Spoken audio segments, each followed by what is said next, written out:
If you haven't tried chia pudding, you are definitely missing out. Chia seeds are one of my favorite foods to include in my daughter's diet, as well as my own, and they're actually one of the foods that I recommend almost all toddlers have in their diet somewhere. And the reason why is because they are little nutrient powerhouses.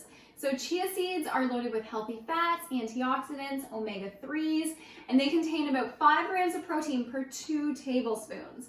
A lot of people though get confused as to how to use them. Today we're going to make 4 separate chia pudding recipes, which can be used for breakfast or snacks on the go. But a few other ways you can use them are in smoothies, as salad toppers, and in baking. So a lot of people don't know that chia seeds absorb liquid. That's how we make the pudding recipes, which means that if you combine chia seeds with a little bit of water, it kind of makes a gel, and that gel can replace eggs and any kind of vegan dishes that you want to make into vegan. So they make a really good egg replacement. They also just are handy to have in oatmeal or smoothie bowls, any kind of that thing. But today I wanted to really go over 4 awesome recipes that we use on a regular basis and how to make them. So we are going to be making a matcha chia pudding. Now this one is a favorite for myself. I use 4 Sigmatic matcha powder and it is delicious. It is also a really big energy boost. So this is one of my favorites in the morning if I know I have a busy day ahead and I really need some focus. We also have a blueberry maple, and that one is just one of my daughter's favorites. She loves it. We have a berry coconut. The coconut helps make it really, really decadent and creamy. And finally, we have everyone's favorite, which is a chocolate banana, because who doesn't love that combination? So when it comes to making chia pudding, all the recipes are going to start the same. You need 3 tablespoons of chia seeds to half a cup of milk. I use almond milk. I've been known to use oat milk or cashew milk, and I will add in some coconut cream depending on how creamy I want the pudding. But all of them come back to using chia seeds and a plant-based milk. So as I mentioned, the first one we're gonna rock today is the matcha chia pudding. Now the matcha chia pudding is a tasty one.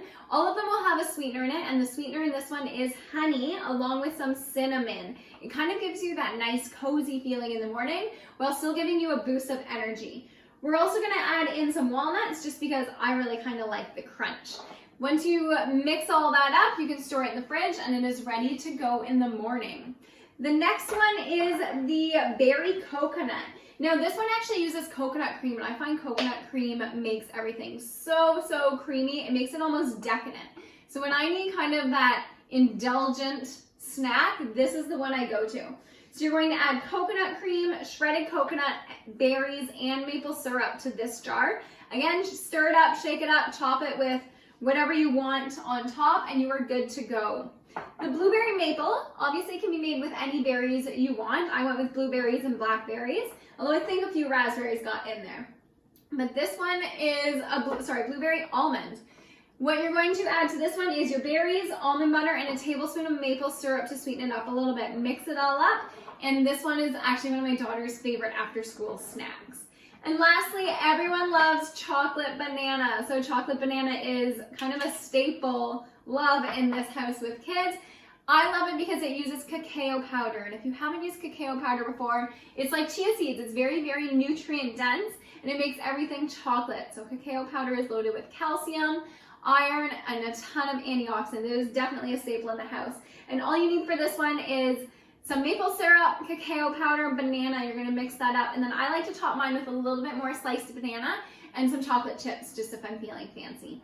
So those are the 4 chia pudding recipes from today. All of them have their merits, and all of them are delicious in themselves. What I like to do is either whip them up individually in mason jars, so I have them ready in the fridge and I can grab and go. Every so often, if I'm making a big batch of the same flavor, I'll just whip it up in a big bowl. I'll double or triple the batch and then portion it out into jars. It just depends what our week looks like. In my experience, they're good for up to about 3 to 4 days in the fridge. They normally don't last that long in my house though. As I said, we do use them for breakfast, for snacks, you name it, we use chia pudding. The one last tip I wanted to give you though, and this one is crucial that most people don't realize, is chia seeds absorb very, very quickly, and if you come back and stir them later, it makes your chia pudding better. So one of the complaints people have with chia pudding is that they'll mix it up and then the chia pudding sits at the bottom, or the chia seeds sit at the bottom and it doesn't gel properly. And what I found in my experience is if I mix the chia pudding and then come back 10 minutes later to really either shake the jar or get a fork in there and really mix up from the bottom, it makes the most perfect chia pudding by the morning. So that is my number one tip for anyone new to making chia pudding, is make sure you have mixed very, very well. And if you can, in 10 minutes, come back and re-mix the chia pudding, because I promise it'll make way better pudding.